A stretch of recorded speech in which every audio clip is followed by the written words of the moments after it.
Suruhanjaya Pilihan Raya SPR menjangkakan keputusan awal Pilihan Raya Negeri PRN Sabah yang berlangsung esok diketahui selewat-lewatnya jam 10 malam. Pengerusi SPR Datuk Seri Ramlan Harun berkata, keputusan penuh PRN Sabah pula dapat diketahui kira-kira jam 12.30 malam. Ramlan berkata pengundi boleh mengundi seawal jam 7.30 pagi dan pusat mengundi akan ditutup pada jam 5 petang. Bagaimanapun, katanya terdapat beberapa kawasan terutamanya di pulau, pusat mengundi akan ditutup lebih awal seawal jam 12.30 hari. Beliau turut memaklumkan terdapat 85 kawasan yang menggunakan helikopter bagi mengambil dokumen dari pusat mengundi selain pikap dan bot juga akan digunakan esok. Ramlan juga menasihatkan pengundi untuk menggunakan saluran demokrasi bagi memilih wakil rakyat di kawasan mereka, seterusnya dapat membentuk kerajaan di Sabah. Kita tak dapat menjangkakan tempoh yang sesuai dalam keadaan cuaca begini.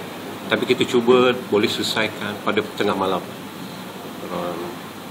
Dalam sekitar pukul 12 malam kita mungkin boleh dapat satu keputusan. Jadi sekali lagi saya menyeru